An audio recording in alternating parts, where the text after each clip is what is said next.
네, 2022년도도 지나고 이제 2023년도 오늘이 벌써 며칠째예요? 5일째. 세월이 빨리 가는 것 같아요? 천천히 가는 것 같아요? 얼만큼 빨리 갈까요? 실감은 안 나시죠? 그래서 제가 말씀을 전하기 전에 잠깐 세월이 얼마나 빨리 가는가를 한번 보여드리도록 하겠습니다. 혹시 그 계산기 띄울 수 있으면 띄워보세요. 계산기. 계산기 띄울 수 있어요. 자, 지구가 태양의 한 바퀴를 돌면 몇 년이라고 그래요? 1년. 그럼 우리는 몇 살 먹었다고 그죠? 한 살. 한 살 먹는 게 참 나이 드신 분들이 생각하면 금방금방 지나갈 겁니다. 이 지구가 태양의 주위를 도대체 얼마나 먼 거리고 얼마나 빨리 도는가를 한번 계산을 한번 해보겠습니다. 지구에서 태양까지 거리가 몇 킬로냐면은 1억 5천만 킬로미터입니다. 1억 5천만 써보세요. 빨리 써요. 1억 5천만. 네, 1억 5천만 킬로예요. 자, 그러면 이 지구가 태양의 주위를 돌으려면은 지구에서 태양까지 거리가 1억 5천만이니까 이게 계산상으로는 지름에 곱하기 3.14가 그 둘레예요. 그러니까 1억 5천만 곱하기 2 그러면은 얼마예요? 3억. 3억이 지름이에요. 그러면 3억 곱하기 3.14가 바로 지구가 태양의 주위를 도는 거리입니다. 얼마 나와요? 9억 4,200만 킬로를 얼마 동안 돌아요? 1년. 이렇게 돌고 나면 우리는 한 살 먹었다고 하는데 이게 어느 속도로 돌아야 이게 도대체 1년을 돌겠느냐? 하루에 도대체 몇 킬로를 가는가? 나누기 365 얼마 나와요? 그럼 얼마 나오죠? 258만 820. 하루에 얼마를 가요? 자, 그러면 하루가 몇 시간이죠? 24시간. 그럼 나누기 24. 그럼 1시간에 얼마를 가나 봅시다. 10만 7,534. 우리가 자동차를 운전하고 갈 때 시속 몇 킬로로 간다고 그래요? 보통 뭐 그러죠? 자, 보통 요즘 뭐 승합차 같은 경우는 렉이 걸려서 110km 이상을 못 가게 해놨어요. 1시간에 가는 거리가 얼마라는 거예요? 110km. 자, 그런데 지구가 태양은 1시간에 얼마 가고 있어요? 10만 7,534. 그러면 1시간은 몇 분이에요? 60분. 나누기 60 해보세요. 1분에 얼마나 가나?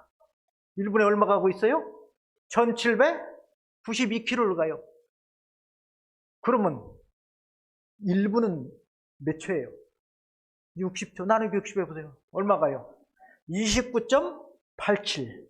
약 반올림에서 몇 킬로? 30km. 1초에 몇 킬로씩 간다고요? 30km씩 가고 있어요. 지금 이 지구가 태양의 주위를 몇 킬로씩 돌아 1초에? 똑딱 하는 동안에 30km를 가요. 아무리 화살을 쏴도 30km, 1km 못 갈 것 같아요. 이렇게 빨리 갑니다. 세월이 참 빨리 가요. 성경에서는 세월을 뭐 하라고 그랬습니까? 아끼라. 세월을 아끼는 방법은 안 쓰고 가만히 있는 게 아끼는 건가요? 세월은 써야 돼요.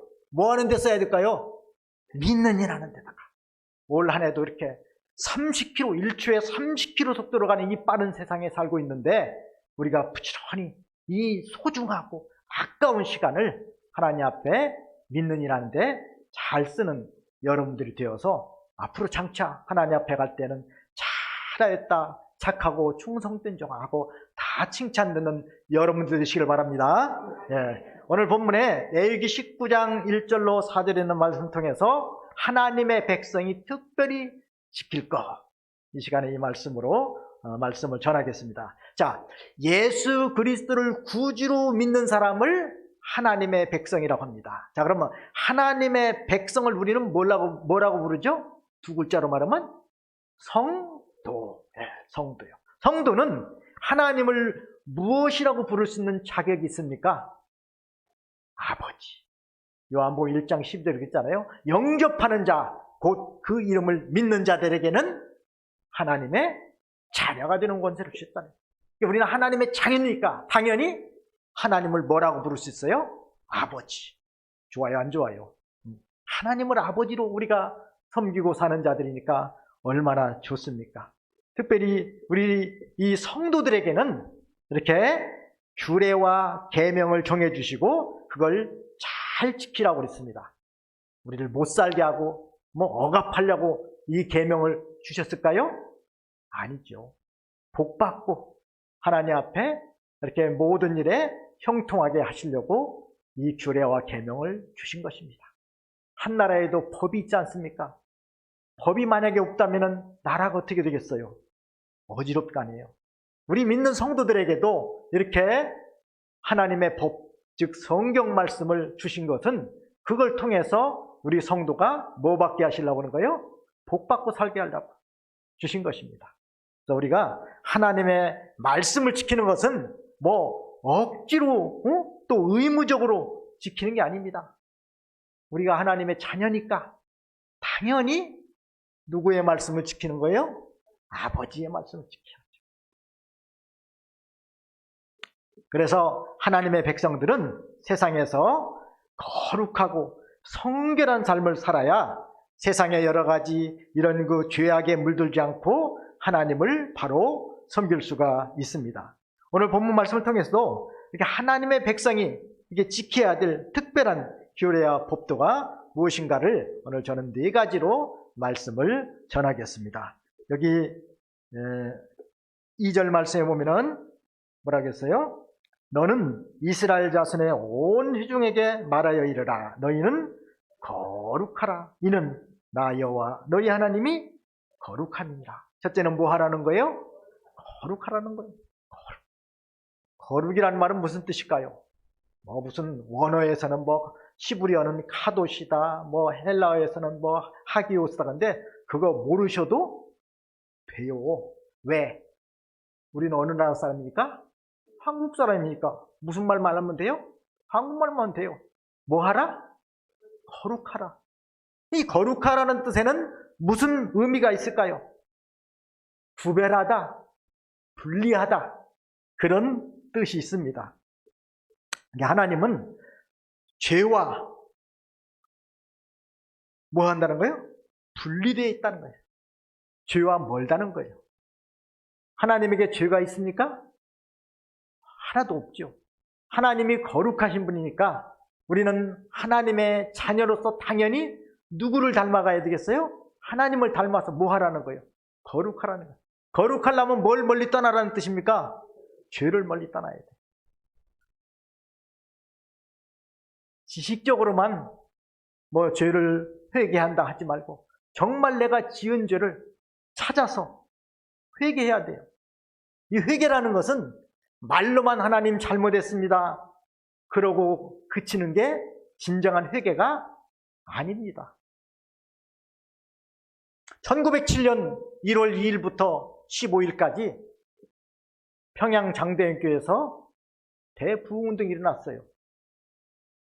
근데 처음에는 첫 시간에는 별로 그렇게 냉랭했다가 언제부터 이렇게 뜨겁게 이런 역사가 일어났냐면은 그 당시에 신학생이고 장로였던 길선주 장로님이 나와서 자기의 죄를 자백하면서부터 거기 나와서 모인 모든 한 1500명까지 모였는데 모든 성도들이 다 자기들의 죄를 자백하고 회개하면서부터 이것이 전국적으로 이 회개운동이 퍼져나가면서 참 놀라운 평양 대부흥운동이 일어났습니다. 이런 대부흥운동이 일어나는 것은 모여서 먹고 마시고 웃고 즐기고 이런 데서 일어난 게 아니에요. 성경에서도 보세요. 에스라 때에도 모여서 뭘 했죠? 죄를 자복했어요. 미스바 부흥운동도 뭐 했습니까? 죄를 자복한 겁니다. 하나님의 말씀을 들을 때에 내 속에 있는 죄가 생각나서 원통이 여기고 그걸 붙들고 눈물을 흘리면서 회개하는 것이 바로 은혜 받는 것입니다. 말씀이 깨달아지는 게 은혜예요. 귀만 즐겁게 해주는 건 은혜가 아닙니다. 정말 가슴속에 깊이 내 영을 움직이는 그런 말씀이 돼야 돼요. 그래서 내가 지은 죄가 너무나 원통해서 하나님 앞에 부르짖고 회개해야 됩니다. 그 길선주 장로님은 자기 친구가 죽으면서 자기 재산을 좀 잘 관리해달라고 부탁했는데 그 친구의 돈을 미국 돈을 한 100달러 정도를 사적으로 이렇게 착복을 했다고. 그것을 모든 성도들 앞에서 엎드려서 자백할 때 그 말을 듣는 많은 청중들이 다 서로 나는 술 먹고 와서 부인과 애들을 괴롭혔다는 등, 나는 첩을 얻어서였다는 등, 또 어떤 사람은 애기를 이렇게 가다가 너무 울으니까 그냥 피난 가다가 울으니까 나무에다가 막 찧어서 일부러 죽게 만들었다는 등 다 자기들의 죄를 찾아서 회개하면서부터 대부흥의 역사가 일어났습니다. 참 아이러니하게도 그 날짜가 우리 전남 호남로의 사경하고 날짜가 똑같더라고요. 1월 2일부터 15일 동안이나 했어요. 거기는요. 우리는 며칠 하고 있어요 지금요? 4일 가지고서 이게 회개 역사가 일어날지 모르겠습니다. 정말 내 죄를 찾아 회개해야 돼. 말로만 회개한다고 해서 회개가 아닙니다. 그걸 원통히 여기. 이사야 1장 18절에 보면 너희 죄가 주홍같이 붉을지라도 무엇과 같이 휘어질 것이요 눈과 같이 휘어질 것이요 진홍같이 붉을지라도 양털같이 깨지라. 어떤 자에게 그렇게 된다는 거예요? 진정으로 회개하는 자에게. 혹시 여러분들 중에 남의 돈을 빌려고 떼먹고서는 안 갚은 거 있습니까? 철저히 회개하고 갚아야 돼요. 그게 진정한 회개. 갚을 때도 그냥 갚으면 안 돼요. 어떻게 갚아야 돼요? 4배나 갚아야 돼요. 이자를 쳐서 갚아야 된다. 저도 어떤 목사님이 설교하는 소리를 할 때 말씀 듣고서는 제가 옛날 중학교 다닐 때 그 교회에서 건축연부를 작정해놓고 한 2번인가 내고 못 냈던 것이 생각이 났어요. 한 30년도 더 넘었을 거예요. 그래서 그게 생각나서 그 안 낸 돈의 4배를 곱해가지고서 그 교회에다가 편지를 써서 보낸 적이 있습니다. 그랬더니 그 교회 어떤 재정장로님과 건축장로님과 답변을 와서 잘 받았다고 하면서 예배당을 건축하는데 쓰겠다고 그렇게. 여러분들도 혹시 연초에 하나님 앞에 작정해놓고 혹은 기도원이나 사경회 때 작정해놓고 안 바친 거 있습니까?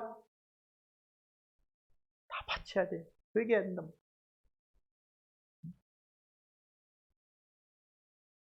또 온전한 11조를 드리지 못하고 떼먹은 거 있습니까? 다 회개해야 돼요.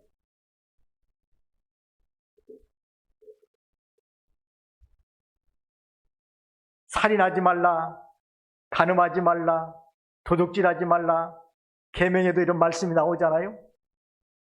근데 이 살인, 내가 남을 꼭 육체적으로 죽인 것만 살인이라고 했습니까? 주님께서 무엇도 살인이라고 했어요? 남을 미워하는 것 살인. 혹시 여러분들 미워하는 거 적 없어요? 남을 미워했다면 이것도 뭐예요? 살인죄를 저지른 줄 알고 회개해야 됩니다. 요즘은 참 회개를 못하는 시대가 됐어요. 목사가 강단에서 죄를 지적하지 못하는 세상이 됐습니다. 왜냐? 죄를 지적하면 어떻게 해요? 그 말을 듣고 회개하고 눈물을 흘리면서 바로 서면 얼마나 좋겠습니까마는 내가 이 교회 아니면 다닐 교회 없냐고서는 딴 데로 가요. 그런데 더 아이러니한 것은 그 교회에서는 어서 오십시오 받아줍니다. 그리고 아이고 집사님 어서 오세요 받아주고 권사 직분 받으셔야죠. 그러니 회개할 기회가 있겠어요 없겠어요? 교회 직분이 계급입니까? 교회 직분이 계급이에요? 성도 위에 권찰 위에 집사 위에 뭐예요? 권사 위에 장로 위에 목사 위에 사모님 이길 목사 있어요? 사모 위에 또 있어요? 재정집사. 무슨 직분이 무슨 계급입니까? 교회 직분은 뭐라고 그랬어요? 봉사제입니다. 목사도 봉사하는 것이고 장로도 봉사하는 것이고 무슨 뭐 직분 받았다고 해서 뭐 명예인 줄 알고서는 나를 알아주지 않는다고 해서 섭섭하고 생각하고 또 시험 들고, 그거는 직분자의 자세가 아닙니다. 다 섬겨야 돼요. 목사도 섬깁니다. 특히 작은 교회, 뭐 시골교회 목사를 보면은 정말 교인들 많이 섬깁니다. 말 그대로 하면은 정말 머슴이에요, 머슴. 운전도 다 하죠. 청소도 다 하죠. 교인들이 아프다면 또 병원도 데리고 가죠. 별걸 다 합니다. 뭐 해보시면 다 알지만 섬기는 거예요. 목사도 섬기는데 장로님은 대접받고 있으면 될까요? 장로도 섬겨야 돼요. 교인들을. 집사도 섬기고. 섬기는 직분이에요. 예수님이 이 세상에 오셔서 대접받고 가셨어요? 섬기다 가셨어요? 마태복음 20장 28절에 보면 인자에 온 것은 섬김을 받으려 함이 아니라 도리어 섬기려 하고 자기 목숨을 많은 사람의 대속물로 주려 함이니라. 실제로 예수님도 이 땅에 오셔서 섬기다 가셨어요. 섬김의 본을 보이시느라고 심지어 무엇까지 보여주셨죠? 제자들의 발을 씻기면서까지 너희들 이렇게 섬기라는 거예요. 오늘날 교인들이 섬기려고 하는 것보다도 대접만 받으려고 하는 생각을 가지고 있기 때문에 뭐 조금만 자기한테 섭섭하면은 시험 들어서 나가고. 그것도 그러더만요. 교단교회는 시험 들면은 목회자를 내쫓고 개척교회는 시험 들면 자기들이 나가더라고요.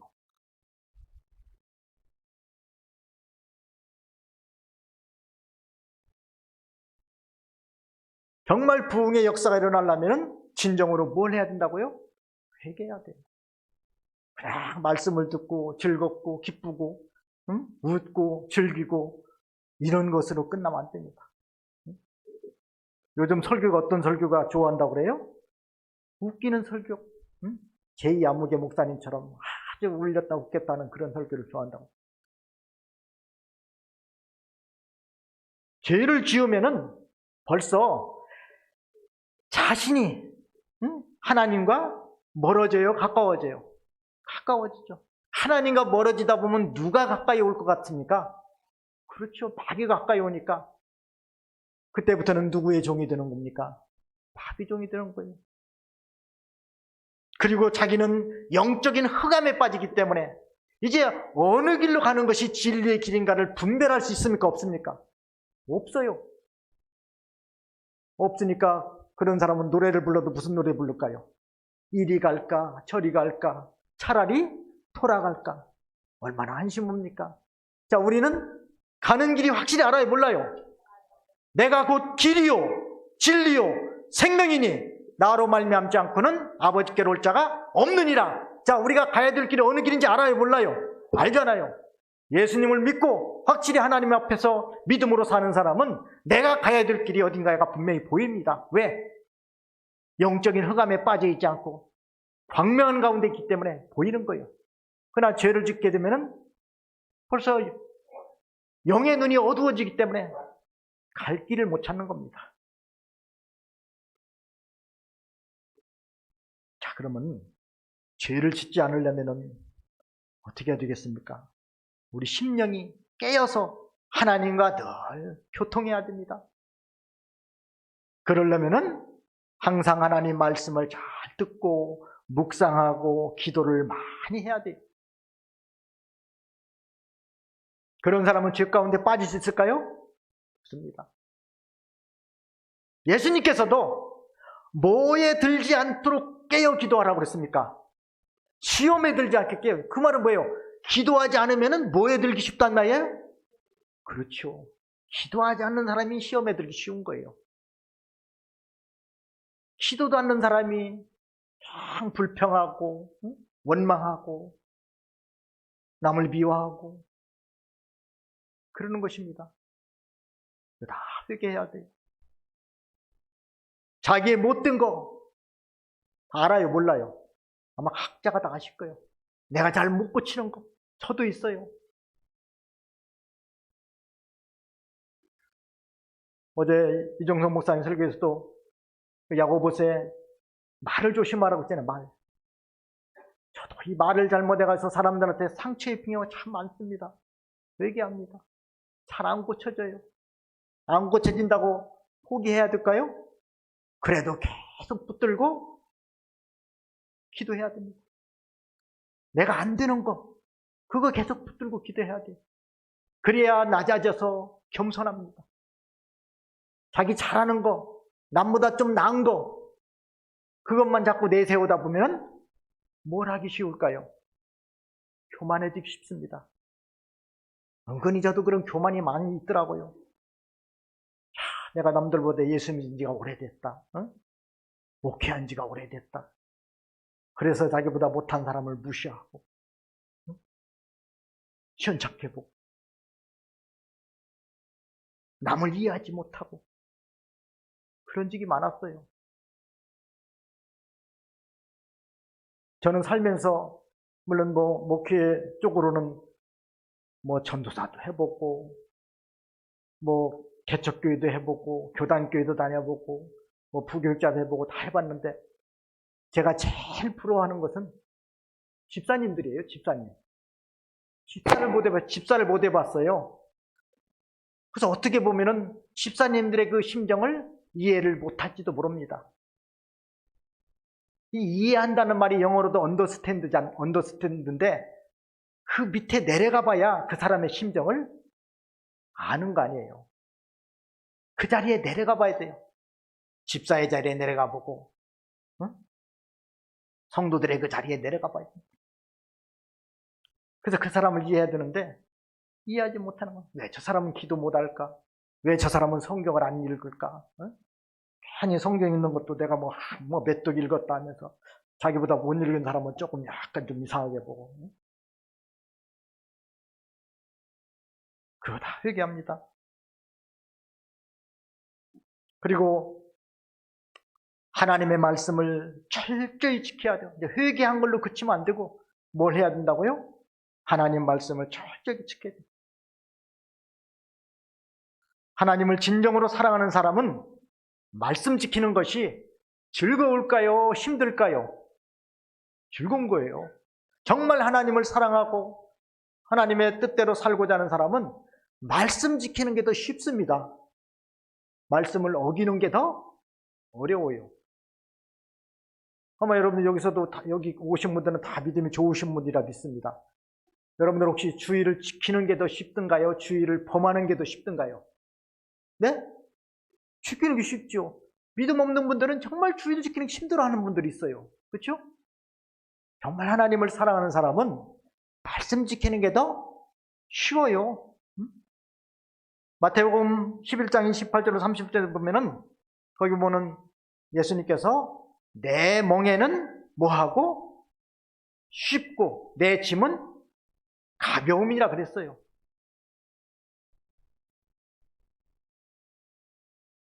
하나님 말씀을 지키는 게 더 즐겁습니다. 또 하나님의 말씀은 우리 앞에 그 등이고 내 길의 빛이라고 그랬잖아요. 그래서 말씀대로 사는 사람은 앞길을 훤히 하나님께서 열어주시기 때문에 말씀대로 걸어가야 돼요. 거룩한 자가 되려면 뭐를 해야 된다고 했어요? 금방 잊어버리셨어요? 죄를 회개해야 된단 말이에요.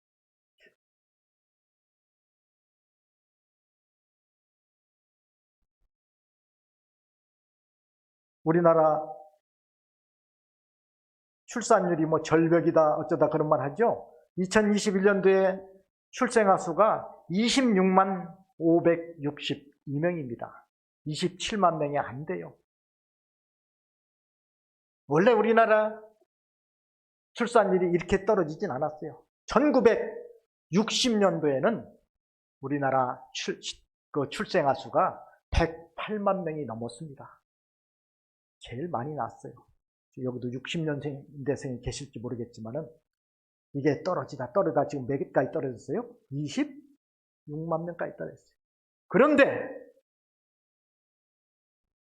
잘 들어보세요. 한 해 동안에 낙태되는 아이 수가 얼마입니까? 26만 명도 더 돼요.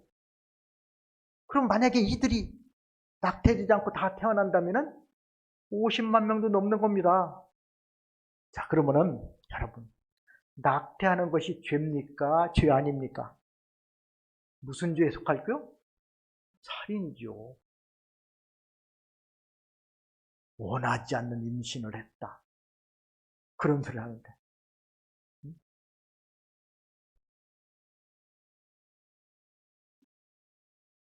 죄입니다. 회개해야 돼요.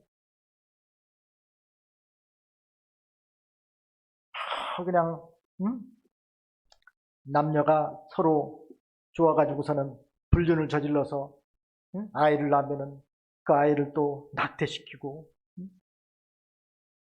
이거 하나님 앞에다 범죄하는 겁니다. 죄를 회개해야 돼요. 그리고는 이제는 철저하게 하나님의 말씀을 순종해야 됩니다. 두 번째는 3절 말씀 보면은 너희 각 사람은 부모를 경외하고 나의 안식일을 지키라. 두 번째는 부모를 경외하라는 겁니다. 부모를 경외하라는 것은 누구의 명령이에요? 하나님 명령입니다. 우리가 잘 아는 10계명 중에서도 몇 번째 계명이에요? 5번째 계명. 사람에게 명한, 즉 사람에게 지켜야 될 계명 중에서 가장 첫 번째로 말씀하신 것이 뭡니까? 부모를 공경한다. 왜 부모를 공경해야 될까요? 부모는 우리를 낳아주신 분이잖아요. 부모가 아이를 낳기 위해서 얼마나 고생을 많이 합니까? 아이를 가져서 몇 달 동안 품고 다니죠? 10달. 얼마나 힘드시겠어요?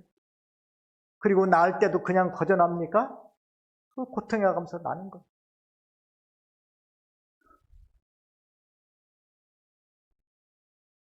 아마 여러분들이 이 말은 많이 들어봤을 거예요.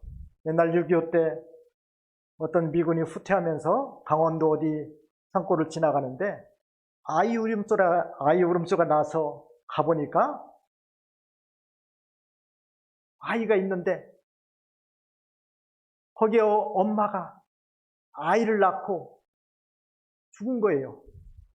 그런데 자세히 보니까 엄마가 자기 옷은 다 벌거벗은 채 그 아이를 살리려고 아이를 다 감싸놓고 자기 옷을 벗어서 그리고 아이를 품고서는 자기는 죽은 거예요. 지나가던 미군이 그걸 보고서는 데려다가 자기 아들로 키웠습니다. 나이가 먹어서 보니까서는 이 아이가 그 미국 사람들하고 모습도 다르니까 내 생모는 누구냐? 그래서 이 양부가 자기 생모의 비밀을 가르쳐주기 위해서 한국으로 데리고 와서 그 옛날 그 어머니가 있던 그곳, 어머니를 묻어놨던 그 산소에 데리고 왔어요. 그래서 그 사실 얘기를 해줍니다. 엄마가 너를 낳기 위해서 이렇게 나타가 옷을 하나씩 다 벗어가지고 너를 싸줘 이렇게 해서 키웠다고 말해주니까 이 청년이 처음에는 그냥 듣고 있다가 나중에는 무릎을 꿇고 눈물을 흘리면서 나중에 일어나서 자기 옷을 하나씩 다 벗어서 그 무덤에다가 덮어주면서 어머니 얼마나 추우셨습니까? 어머니 존경합니다 하면서 눈물을. 부모는 내가 죽어도 누구를 살리려고 하는 게 부모예요? 자식을 살리는 게 부모입니다. 부모의 사랑을 어찌다 말로 표현할 수가 있겠어요?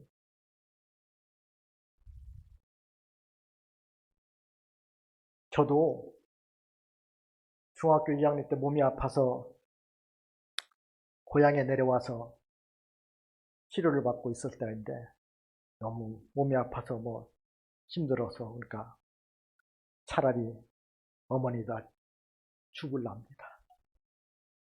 죽으면 한 식구 덜고 더 편안하지 않겠어요? 우리 식구가 6인데, 참 6남매인데. 그런데 어머니는 한 식구 더는 걸 원하셨을까요? 너 죽으면 나도 죽을란다 하면서 눈물을 흘리시더라고요. 그래서 그 모습을 보고서는 죽는 게 부모한테 효도하는 게 아니라 뭐가 효도하는 거다? 사는 게 효도하는 것이다.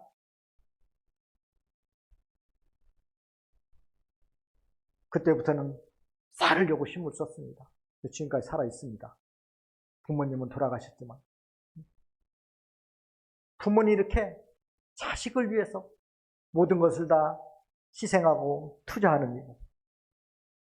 자, 이렇게 에베소서 6장 3절로 4절에도 보면은 부모를 잘 공경하면은 땅에서도 뭐 한다고 그랬어요? 장수한다고 했잖아요. 이 말의 신령한 뜻은 가다가 실패하지 않는다는 그런 뜻이 있습니다.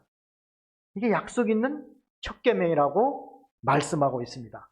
자, 우리도 이 죄값으로 죽었던 영혼을 하나님께서는 말씀으로 거듭나게 하셨습니다. 하나님의 말씀 우리를 기르고 계십니다. 하나님의 종들은 또한 이 하나님의 말씀으로 성도들을 말씀으로 양육하고 있습니다. 그러면 하나님의 종들은 영적으로 보면 뭐와 같은 분들이에요? 부모 같은 분이에요. 그러면 목사님들한테 잘해야 될까요? 잘못해야 될까요? 잘해야 되죠. 성도들이 아프다면 찾아가서 예배드리고 기도해주고 평원도 내려가지고 그렇게 성도를 위해서 희생하고 고생하는데 조금 섭섭한 것이 있다고 해서 시험에 들고 그러면 되겠습니까?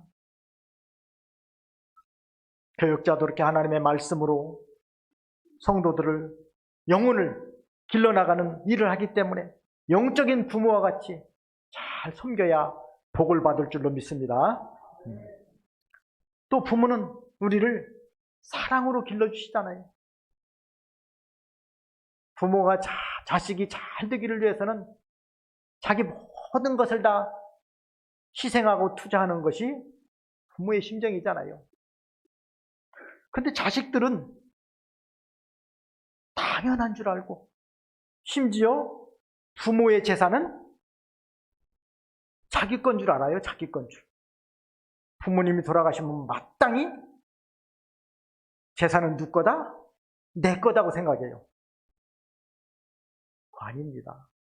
잠언 28장 24절 한번 보세요. 잠언 28장 24절 한번 읽어보세요. 부모의 물건을 도둑질하고도 죄가 아니라 하는 자는 멸망받게 하는 자의 종이니라. 부모의 물건을 도둑질하는 것이 죄예요, 죄 아니에요? 부모님 집에 와서 필요한 것은 다 주섬주섬 다 챙겨가면, 허락도 없이 챙겨가면 되겠어요, 안 되겠어요? 더군다나 재산, 돈 많은 부모들이 재산은 당연히 부모님 돌아가시면 내 거다 생각하는 사람들이 많아요. 자식들 중에. 자식들한테 물려주지 마세요. 더군다나 돌아가시기 전에 자식들한테 미리 주면은 그때부터는 이제 뒷방 노인 신세집니다. 찾아오지도 않아요. 가지고 있으세요, 돈을.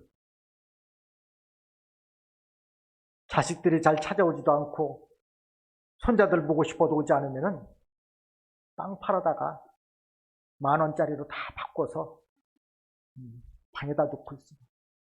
손자들 올 때마다 10,000원, 20,000원, 50,000원씩 줘보세요. 그러면은 잘 올까요, 안 올까요? 손자들이 어디 가자고 자꾸 그러겠죠? 할머니 집에 가자고, 할아버지 집에 가자고. 괜히 그거 미리 물려줘가 해서는 찾아오지도 않은 그런 자식들 많습니다. 늙어서 자식들한테 이제 효도받을 생각 하지 말라는 거예요. 우리 아들은 절대 안 그러다. 그런 사람 혹시 있을지 몰라요. 자식들한테 재산 물려주지 않아도 잘 삽니다. 걱정하지 마세요. 그리고 자식들도 고생도 해봐야 됩니다. 저도 부모님한테 재산 물려받은 거 없어요. 우리 부모님도 너무 가난하게 살았기 때문에 물려줄 재산도 없었어요. 그렇지만 지금 제가 사는 모습을 보니까 오히려 우리 부모님보다 낫게 살고 있더라고요. 우리 부모님 때는 먹을 것도 제대로 없어서 고구마로 연명하고 보리밥 먹고 무생채밥 먹고 그렇게 사셨어요. 지금 우리는 그렇게 안 삽니다. 나무에 불 떼가면서 수도도 안 들어와서 동네에 가서 물을 들여다가 그렇게 사셨어요. 재래식 부엌에서 항아리에다 물 부어놓고 혹시 기억나세요? 그 물 퍼서 밥도 짓고 설거지도 하고. 지금 우리 그렇게 안 살아요. 저 싱크대에서 수도꼭지만큼 물 나오고. 부모님이 이렇게 자기는 고생하면서도 자식 하나 잘 되기 위해서 모든 걸 투자하는데 자식들은 부모의 그 은혜를 잊어버릴 때가 많습니다. 우리는 부모의 그 은혜를 잊지 말아야 됩니다. 섭섭한 것만 생각하지 말고 나에게 잘해준 걸 생각하면서 항상 감사해야 됩니다. 부모 공경 잘하면은 세상에서도 복을 받습니다. 우리가 성경에 나오는 그 나오미의 며느리였던 룻, 이방 여자예요. 모압 여자입니다. 근데 남편이 죽고 나니까 그 룻이 자기 나라 사람도 아닌 룻의 입장에서 보면 외국인이잖아요. 시어머니가. 그것도 또 남편도 없는 그 시어머니를 모시겠다고 떠나지 않겠다고 합니다. 요즘 그런 며느리 있을까요? 근데 왜 룻은 그렇게 시어머니를 따라가겠다 한 거예요?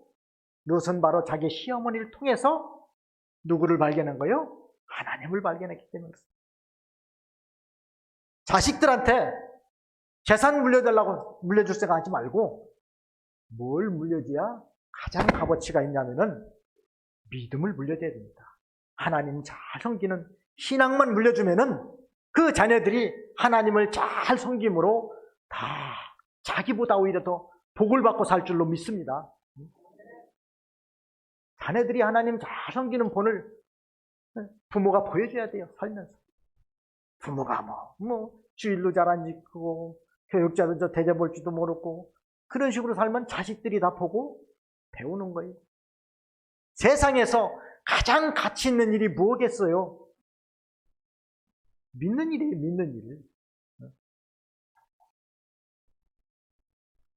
우리 교육자들이 특별히 시골교회 교육자나 미자립교회 그런 교육자들 참 육신적으로 고생이 많죠. 저도 그렇게 어려운 가운데 살았지만은 그런 모습을 보면서 너무 고생스러우니까 어떤 목사님들은 자기 자식들은 목회자를 안 시키려고 합니다. 물론 대형교회 목사님들은 자식들한테 뭘 시키죠? 세습 시키고 그러잖아요. 엄청 큰. 그런데 비자립교회 목사, 시골교회 목사들은 자식들한테 그런 고생을 안 시키려고 목회를 안 시키려고 하는 부모들도 있어요. 저는 개척교회 하면서 제대로 먹지도 못하고 제대로 좋은 옷을 사입지도 못하면서 맨 남의 거 주워다가 입히는 그런 가운데서도 자식들에게 세상에서 가장 가치 있는 일이 뭐겠느냐? 바로 복음 전하는 일이다. 말씀을 전하는 일이고 생명을 살리는 일이 가장 가치 있는 일이 아니겠냐고 저는 늘 자식들한테 그렇게 말했습니다. 우리 큰아이는 어려서부터 그 같이 고생하면서 다 컸어요. 그 고생하는 거 다 보면서 컸는데 장차 커서 뭐가 되겠냐? 장래 희망 뭐가 되겠냐면 항상 목사였어요. 목사. 큰 교회 목사 자녀들이라면 목사 되겠다는 생각해도 아무 이상할 거 없겠지만은 그 고생하면서 사는 그런 가운데서도 목사가 되겠다고 자기의 뜻을 계속 굽히지 않더니 뭐가 됐을 것 같아요, 지금? 지금 33살인가 됐는데. 뭐 됐을 것 같아요, 큰아들이? 목사가 됐습니다. 저기 어디에서 지금 있어요. 세상 일도 고생스러워요, 안 고생스러워요? 또 혼자 하지, 너도 고생스럽고, 고기 담당, 고기 담당. 직장 다니는 사람, 직장 다니는 나름대로 고생하는 건 마찬가지예요. 같은 고생이지만은 무엇을 위해서 고생하는 게 가장 값어치 있겠습니까? 복음을 위해서, 죽어가는 생명을 살려내는 일을 위해서 고생하는 거 가치 있겠어요, 없겠어요? 얼마나 가치 있는 일입니까? 할 수 있으면은 여러분들도 자녀들은 목회자가 될 수 있으면 시키세요. 얼마나 가치 있는 일이에요. 왜 고생하는 것만 생각합니까? 어떤 분 고생 안 하냐고요. 농사 짓는 거 쉽게 먹고 살아요? 다 고생합니다. 이왕이면 모아면서 고생하는 게 낫다? 복음 전하면서 고생하는 거 얼마나 가치 있는 일이란 말이에요. 세 번째로 3절에 뭘 지키라고 그랬어요? 안식일을 지키라. 안식일을 지키라는 것은 우리가 10계명 중에 네 번째 계명인데 사실 10계명 중에 가장 중심되는 계명이라고 볼 수가 있습니다. 안식일을 거룩하게 잘 지키는 사람은 영육간의 복을 받을까요, 안 받을까요? 복을 받습니다. 우리 성도가 마땅히 지켜야 될 그런 중심적인 계명이 바로 안식일을 지키는 겁니다. 하나님께서도 엿새 동안 천지 만물을 창조하시고 7일째 되는 날 쉬면서 너희에게도 이렇게 안식하라고 명령하신 겁니다. 그래서 안식일을 거룩하게 지키려면 무엇을 해야 될까요? 첫째, 세상 일을 금해야 됩니다. 안식일 날은 세상 일을 쉬세요. 어떤 사람은 너무 일을 열심히 해서 안식일까지 일하느라고 어딜 못 나오는 사람이 있어요? 교회를 못 나오는 사람이 있어요. 그러나 성경에서는 분명히 안식일날 일하라고 했어요? 일하지 말라고 그랬어요? 일하지 말라고 그랬어요. 누구누구에게 일하지 말라고 그랬어요? 너나 내 아내나 내 자녀나 내 남종이나 내 여종이나 뭐까지? 내 집에 유하는 객이라도 일하지 말고. 그러면 또 뭐까지 일 시키지 말라 했어요? 짐승까지도 시키지 말라. 옛날에는 뭐 소나 이런 것들이 짐승들이 일을 했잖아요. 안식일은 온전히 뭘 하지 말라는 거예요? 일하지 말라는 거예요. 무슨 일? 세상 일 하지 말라는 거예요. 자기를 위해서 일하지 말라는 겁니다. 또 느헤미야 13장에 보면은 안식일에는 특별히 뭘 하지 말라고 했냐면은 매매를 하지 말라고 그랬습니다. 뭘 하지 말라고요? 매매가 뭐예요? 매매. 물건을 사고 파는 일. 물건을 사고 팔 일이 있으면 언제 사고 팔아야 돼요? 그러니까 안식일 전에 다 사고 팔아야 돼요. 우리도 이렇게 주일을 거룩하게 지키려면은 주일 전에 다 살 거 있으면 사놓고 팔 거 있으면 다 팔아야 돼요. 그걸 또 안식일 날 그걸 하느라고 교회도 안 나오고 그러면 안 됩니다. 그 안식일 범하는 거예요. 그렇게 해야 됩니다. 안식일 날 예배만 나와서 예배 드렸다고 해서 안식일을 거룩하게 지켰다고 말할 수 있을까요? 아닙니다. 민수기 15장 32절로 36절에도 보면은 구약시대에 안식일에 나무하는 자를 발견했습니다. 왜 어떻게 할까요? 하나님께 물어봤어요. 그때 하나님께서 뭐 하라고 그랬어요? 민수기 15장 그 사람은 어떻게 하라겠죠? 35절 한번 읽어볼까요? 여호와께서 모세에게 이르시되 그 사람을 반드시 뭐 할지니? 죽일지니 온 회중의 진영이 그 밖에서 돌로 그를 칠지니라. 자, 이 말을 보면은 안식일 범하는 것은 무슨 죄라는 거예요? 죽을 죄인 줄 알아야 된다고 말이에요. 근데 요즘 세상엔 너무 이 안식일 지키는 정신이 다 사라지고 있는 시대가 됐어요. 어떤 사람이 그러더라고요. 목사님, 율법은 다 예수님이 십자가에서 다 도말했기 때문에 안 지켜준다고. 안 지켜도 돼요? 그럼 왜 하필이면 안식일만 그래? 그러면 살인하지 말라, 간음하지 말라 한 것도 그러면 다 예수님이 십자가에서 다 도말했기 때문에 살인해도 괜찮아요? 간음해도 괜찮아요? 아닙니다. 안식일은 하나님께서 특별히 거룩하게 구별해 놓으시고 우리에게 뭘 주시기로 예정한 날이에요? 복 주시기로 예정한 날이기 때문에 하나님 앞에 복을 받기 위해서는 세상 일을 다 쉬고 하나님 앞에 그 날을 거룩하게 지켜야 됩니다. 그래서 안식일은 특별히 뭘 하죠? 그렇죠. 예배 드려야 되죠. 예배 빠지면은 믿음이 자라날 수 있을까요? 없습니다. 여러분들 혹시 주일날 몇 번이나 예배에 참석하십니까? 주일날 몇 번 예배들이 보통 보면은 새벽에 또 드리고, 그죠? 오전 예배 드리고, 또 오후 예배 드리고, 어떤 데는 또 밤에도 드리는 데가 있어요.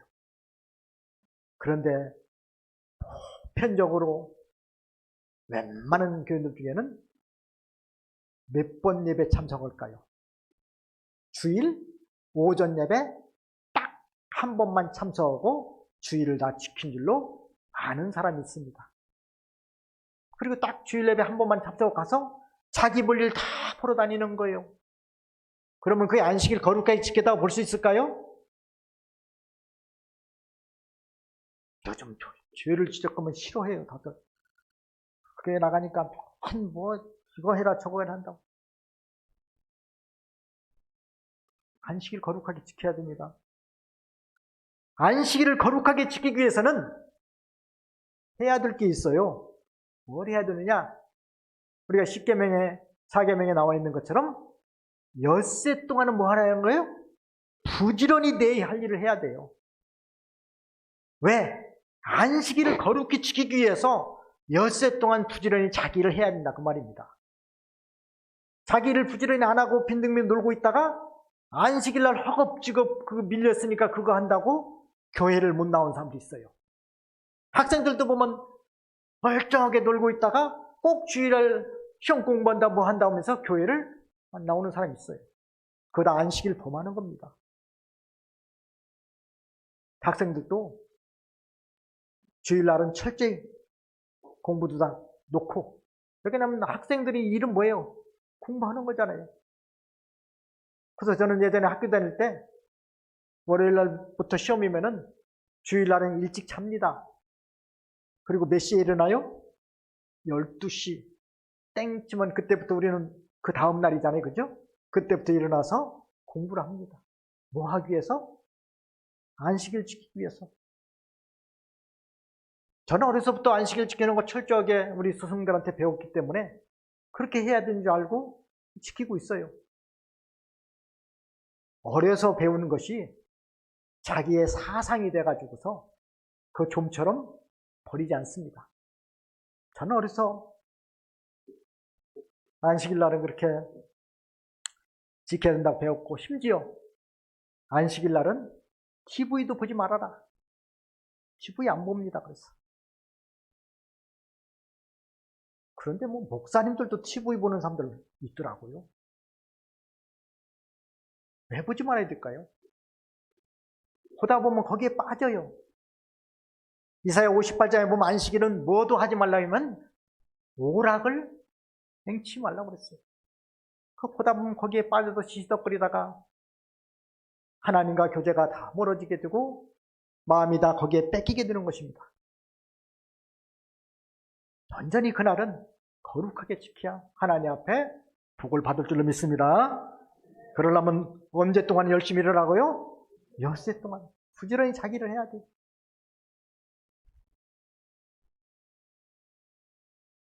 안식일에 하나님 앞에 나와서 예배드리지 않으면은 벌써 그 사람은 누구한테 붙잡히는 겁니까? 마귀한테 붙잡히는 거예요. 그래서 안식일에 해야 될 일은 예배드리고 기도하고 성경 읽고 전도하고 성경 공부하고 이런 건 해야 되는 일입니다. 하지만 세상 일은 쉬라는 것입니다. 참 이 안식일 지키는 것이 요즘은 다 무너져가고 이런 시대입니다. 심지어 어느 교회에서는 주일날 예배 마치고 나면 뭐 성가대나 뭐 이런 사람들 대접한다고 식당에 가서 음식 사주고 그런 데도 있어요. 그거 괜찮은 일인가? 괜찮은 일이에요? 뭘 범하는 것이죠? 매매하지 말라는 말씀 범하는 거 아니에요.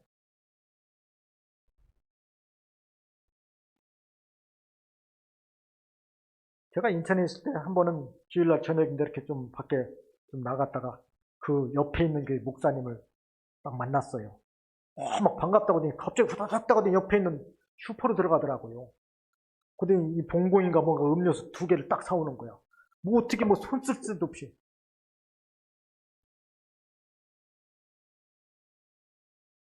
목사들도 그래요. 안식일 지키는 정신이 다 지금 사라지고 있는 시대입니다. 철저히 지켜야 됩니다. 그래야 복을 받아. 이스라엘 백성들이 바벨론에 포로 잡혀간 죄 중에 하나가 바로 뭘 범했기 때문이라고 했어요? 안식일을 범한지 때문입니다. 하나님이 거룩하게 지키라고 명령했는데도 불구하고 안식일날 매매하고 안식일을 지키지 않았기 때문에 하나님께서 그들을 이방 나라에 포로 잡혀가게 하신 것입니다. 안식일 거룩히 지켜야 됩니다. 네 번째로 4절 말씀 보면은 너희는 헛된 것들에게 향하지 말며 너희를 위하여 신상을 부어 만들지 말라. 나는 너희 하나님 여호와니라. 이것은 뭘 섬기지 말라는 거예요? 우상 섬기지 말라는 거예요. 자, 하나님께서는 우리가 우상 섬기는 것을 기뻐할까요? 미워할까요? 왜 미워하시겠어요? 세상에 참된 신은 누구밖에 없어요? 하나님밖에 없습니다. 하나님 외에는 다 뭐예요? 그건 우상이에요. 천지 만물을 창조하신 분이 여러분들은 누구로 믿습니까? 하나님으로 믿죠? 사람들이 섬기는 그런 우상은 결국은 하나님이 만들어 놓은 무엇에 불과한 거예요? 피조물입니다. 우상은 사람이 만든 수공물에 불과합니다. 거기에 생명이 있을까요? 없을까요? 없어요. 그것이 우리에게 복이나 화를 줄 수 있겠습니까? 없습니다. 사람이 나무나 돌이나 혹은 철이나 이런 걸 가지고서 깎아서 만들어 놓은 것이 결코 신이 될 수 없는 것입니다. 시편 115편 4절로 8절 말씀 보겠습니다. 따라서 한번 같이 읽어보겠습니다. 그들의 우상들은 은과 금이요 사람의 손으로 만든 것이라. 입이 있어도 말하지 못하며 눈이 있어도 보지 못하며 귀가 있어도 듣지 못하며 코가 있어도 냄새 맡지 못하며 손이 있어도 만지지 못하며 발이 있어도 걷지 못하며 목구멍이 있어도 작은 소리조차 내지 못하느니라. 맞습니까? 틀립니까? 맞아요. 사람이 만들어 놓은 우상이 입이 있다고 말합니까? 발이 있다고 걸어갑니까? 코가 있다고 냄새를 맡습니까? 사람이 참 어리석은 거예요. 나무 하나를 가지고서 한쪽은 깎아서 우상을 만들어 놓고 다른 쪽은 갖다가 불을 피우면서 따뜻하다 하면서 그 우상을 섬기고 있다고 그랬습니다. 얼마나 어리석은 거예요. 우상은 뭐다? 헛것이라고 했잖아요. 헛것. 뭐라고요? 헛것이에요. 생명이 있어요? 없어요? 없습니다. 우리 하나님은 살아계셔서 우리의 모든 일거수 일터죽을 다 보고 계십니까? 보지 못하십니까? 보고 계십니다. 그러니까 우리는 하나님 앞에서 두렵고 떨림으로 하나님을 잘 섬겨야 됩니다. 하나님이 보고 있는 줄 알아야 돼요. 말 하나하나, 행동 하나하나를 항상 조심해야 됩니다. 저도 잘 못해가서 그거까지 안타깝게 여기고 있습니다.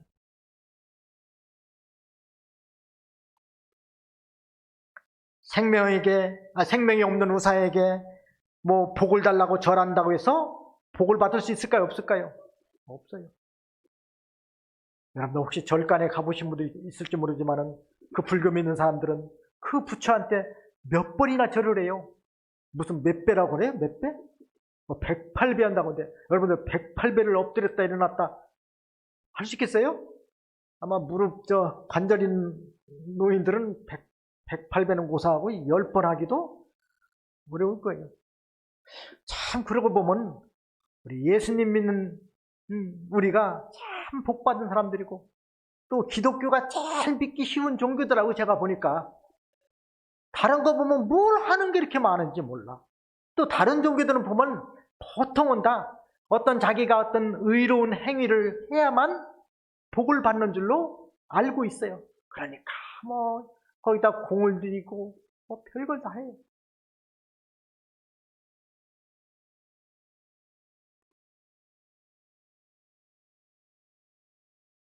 제가 인천에 있을 때 우리 교회 나오는 집사님 한 분이 계셨는데 그분 집에 무당이 하나, 처녀 무당이 하나 이렇게 새 살고 있으면서 점치고 그런 일을 하는 사람이 있었어요. 얼굴 보니까 상당히 미인이더라고요. 참 아깝다는 생각이 들더라. 저렇게 미인이 왜 무당이 됐을까? 여러분들 여자를 보고 음욕을 품는다도 뭐라고 그랬죠? 이미 마음에 간음했다고 했잖아요. 저는 그래서 하나님 앞에 다짐하기를 예쁜 여자들이나 이 여자들을 2초 이상 보지 않기. 왜냐하면 2초 이상 보다 보면 정욕이 들어올 수 있어요. 마귀가 틈을 탈 기회를 주지 않아야 된단 말이에요. 근데 그 무당이 근데 전복을 오는데 내가 물어봤어요. 집사님한테. 한번 전보러 오는데 한대 오래됐어요. 한번 10여 년 됐나? 10년도 넘을 것 같은데 얼마나 주냐고 물어봤더니 한 번 올 때마다 5만 원씩 전보는데 준다고 하더라고요. 무당한테 전보러 가기 위해서 5만 원 아깝지 않게 냅니다. 그런데 우리 하나님 앞에 나와서 연보하는 주일 연보하시는 거 여러분들 얼마씩이나 냅니까? 5만 원씩 내세요? 1,000원짜리 한 장 드리면서도 내게 있는 모든 것을 아낌없이 드리네. 혹시 그러지 않습니까? 또 1,000원짜리 낸다고 했더니 또 그걸 가지고서 시비 거는 사람. 무당한테는요 5만 원씩 내면서도 하나 아까워하지 않습니다. 어떤 사람은 또 교회 가니까 맨 돈 내라고는 얘기만 한다고. 여러분 절간이 가니까 맨 돈 내라고는 얘기한다는 소리 못 들어봤고 무당한테 갈까 맨 돈 내라고 한다는 소리 못 들어봤어요. 저는 왜 꼭 교회만 돈 내라고 한다고. 근데 무당들은 그건 기본이야. 우리로 말하면 그냥 주일연보 드리는 격이야. 우리로 말하면 주일연보도 뭐 그렇게 많진 않잖아요. 11조 뭐 이렇게 되는 거 있잖아요. 무당들이 한번 구달라면 얼마나 들어갑니까? 싸야 50만 원짜리 1,000만 원 아까워하지 않고 구술합니다. 왜 하나님 앞에 드리는 것은 그렇게 인색하냐고 말이에요. 살아계신 하나님, 우리에게 복을 주신 하나님께는 왜 이렇게 인색하고 무당한테 주는 것은 아깝다는 생각이에요. 그 무당이요 거기서 2년 무당 노릇 하다가 말 들어보니까 그 집사님 이제 이사를 가는데 집을 사서 이사 갔대요. 그리고 돈 얼마나 잘 벌었다는 얘기예요. 인천이 얼마나 집값이 비싼 동네입니까? 몇 억 벌었다는 얘기죠. 몇 억, 2년 동안에. 우리 목회자들 한 달에 사례비 얼마나 받습니까? 우상 아무 생명 없어요. 근데 거기 찾아가서 연초되면은 뭐 토정비결 보니 뭐 사주관상분 해가면서 슬슬 찾아가는 사람, 뭐 예수 믿는 사람 가운데서도 교회 다니는 사람 가운데서도 그런데 몰래 슬슬 찾아가는 사람이 있다고 그래요. 얼마나 한심한 일이에요.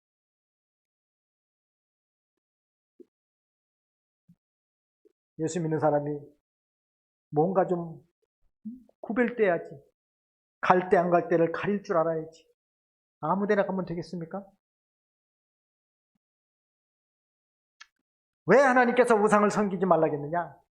하나님은 질투하는 분이라고 성경에 말하고 있습니다. 뭐 하는 분이라고요? 질투. 하나님 외에, 참신인 하나님 외에 다른 걸 신이라고 자꾸 섬기니까 하나님이 질투하시겠어요? 안 하시겠어요? 질투하시는 겁니다.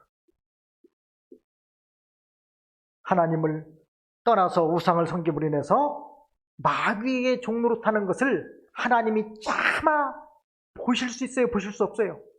볼 수 없기 때문에 질투가 일어나는 것입니다. 목사님들은 마이크만 잡으면은 좀처럼 안 놀라오더라고요. 제가 볼 때도 그래요. 우리 교회에서 예배 드릴 때도 뭐 앞에 찬송 부르고 뭐 사도신경 뭐 하고 나면 한 7분이면 끝나요. 그러면 7분부터 설교 들어가서 언제까지 할까요? 다른 거 없으니까 뭐 시골 뭐 사람 못 있으면 성가대가 있어요. 뭐가 아무것도 없으니까 오직 그 시간을 뭘로 채워야 돼요? 말씀 중에 채우다 보니까 11시까지 아니면 뭐 어떤 때 11시 넘을 때까지도 안 놔, 이거 안 놔. 뭘 그렇게 할 말이 많은지. 좀 일찍 끝내드려야 되는데 조금 시간이 지났지만은 조금만 참으세요. 하나님은 뭐 하시는 분이다? 질투하시는 분이란 말이에요. 뭘 섬기면 질투하세요? 우상. 뭐가 우상입니까?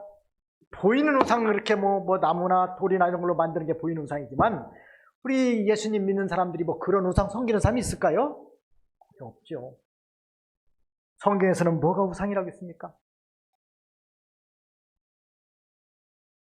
탐심도 우상이라고 그랬고 고집도 우상이라고 그랬습니다. 뭐가 우상이에요? 고집 없는 사람 있어요, 없어요? 고집은 뭐 최 씨가 고집이 세다, 뭐 황 씨는 황소고집이다, 옹 씨는 옹고집이다. 뭐 아니 최 씨가 그렇게 고집 세다고 소문났나 모르겠어요. 근데 제가 보니까 최 씨가 고집 센 게 아니라 다 고집 세더라고요, 다. 왜 최 씨만 하려고 들먹거려요? 다 회개해야 됩니다. 고집도 우상이에요. 내 고집대로 하려는 거, 내 주장대로 하려는 거. 우리는 하나님 말씀대로 성경대로 해야 돼. 그런 고집을 부려야지. 왜 자기 고집대로 제 뜻대로 안 되면은 시험 들고 미워하고 우상이에요. 이스라엘 백성들이 광야에서 우상에게 제사한 음식을 먹어서 하나님의 진노로 하루에 23,000명이나 죽었습니다. 신약성경에서도 사도들이 결의한 것 중에 4가지 결의한 것 중에 우상의 제물과 피와 목매어 죽인 것과 음행을 멀리하라 했잖아요. 우상의 제물 먹어야 돼요? 먹지 말아야 돼요?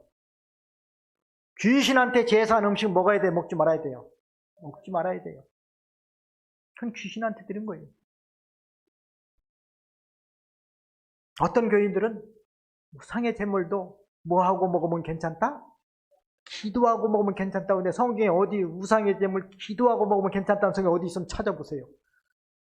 성경에는 분명히 우상의 제물 먹으라고 했어요? 먹지 말라고 했어요? 먹지 말라고 했어요. 하나님의 말씀을 어기고 취한 것들이 바로 뭔 제물이라고요? 우상의 제물입니다. 주일날 하나님의 말씀을 어기고 나가서 벌어온 돈, 무슨 제물일까요? 우상의 제물입니다.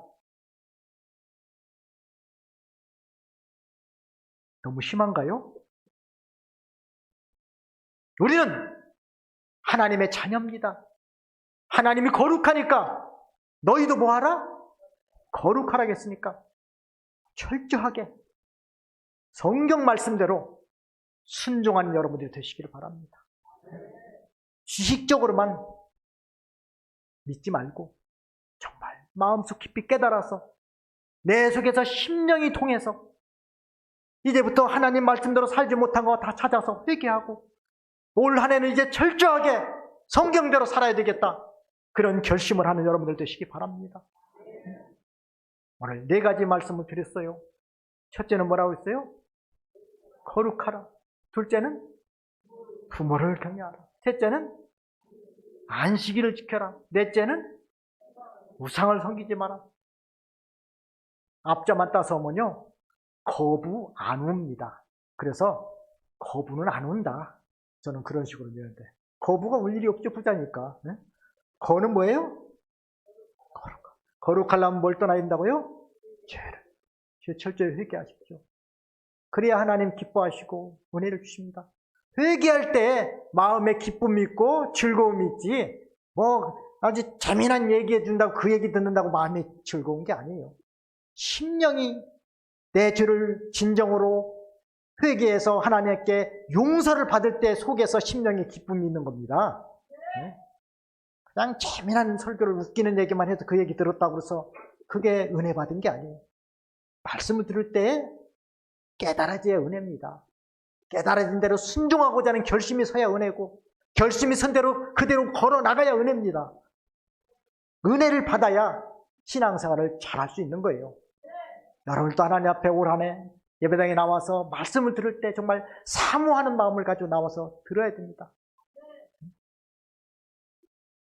목사님들이 뭐 여러분이 이번에도 말씀을 이렇게 전해주셨지만 다 각자 하나님께서 참 쓰시는 면이 다 다르고 끼치는 은혜가 다 다릅니다. 똑같질 않아요. 이런 목사님한테는 이런 걸 통해서 은혜 주시고, 저런 목사님은 저런 걸 통해 은혜 주시고, 야무게 목사님처럼 왜 당신은 못하냐고 그런 소리 하면 될까 안 될까요? 안 돼요.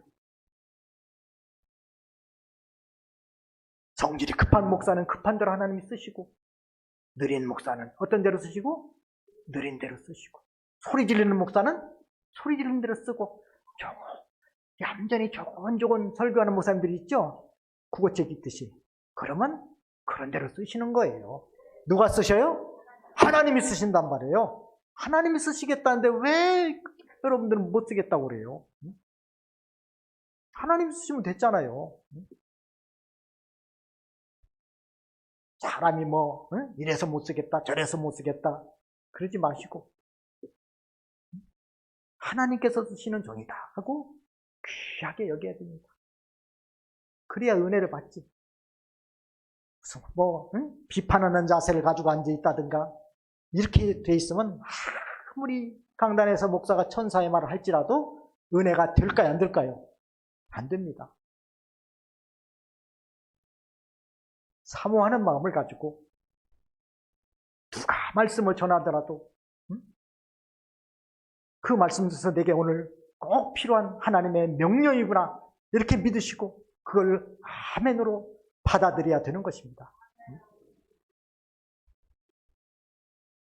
요새 강사 목사님들 보면 다 큰 교회 목사님들을 강사로 세우잖아요. 저는 아주 지극히 작은 시골교회 미자립교회 목사인데도 저 같은 사람을 이렇게 강사로 세워주신 것이 얼마나 감개무량한지 모르겠더라고요. 어디 제가 교단 같은 데 가면 이런 시골교회 미자립교회 목사를 강사로 세우겠습니까? 우리 천원암로에 저 같은 부족한 사람을 강사로 세우신 거 너무 감사해서 하나님 이 시간에도 한 말씀이라도 성도들의 심령 속에 진리가 깨달아지게 해주십시오. 그런 마음을 가지고서 말씀을 전합니다. 우리는 철저하게 누구만 섬겨야 돼요? 하나님만 섬기고, 무엇은 떠나고? 우상을 떠나고. 그래서 하나님 한 분으로 만족하고 감사하고 철저하게 성경대로 안식을 지키고 부모를 공경하고, 그래서 믿음을 잘 지켜서 올 한 해도 하나님 앞에 다 복받는 저와 여러분들 되기를 축원합니다. 기도하겠습니다. 거룩하신 하나님, 부족한 저희들을 사랑하셔서 오늘날까지 이렇게 진리의 말씀으로 깨우쳐 주시고 가르쳐 주심을 감사합니다. 말씀을 들을 때에 그 말씀이 곧 나에게 주시는 말씀으로 받아서 말씀대로 순종함으로 내 믿음이 자라나고 하나님을 기쁘시게 드리는 자들이 다 될 수 있도록 은혜 주시기 원합니다. 우리는 장차 하나님의 심판대 앞에 설 자들인 것을 깨닫고 그날에 과연 하나님께서 내게 잘하였다, 믿음 지키라고 수고했다 하면서 눈에서 눈물을 닦아주면서 면류관을 씌워줄 자가 될 수 있을지, 아니면은 악하고 게으른 종이라고 책망을 받을 자인지 바로 분별해서 올해는 좀 더 하나님 말씀대로 순종해서 하나님을 기쁘시게 해드리는 복된 삶을 살 수 있도록 은혜 베풀어 주시옵소서. 예수님의 이름으로 기도하옵나이다. 아멘.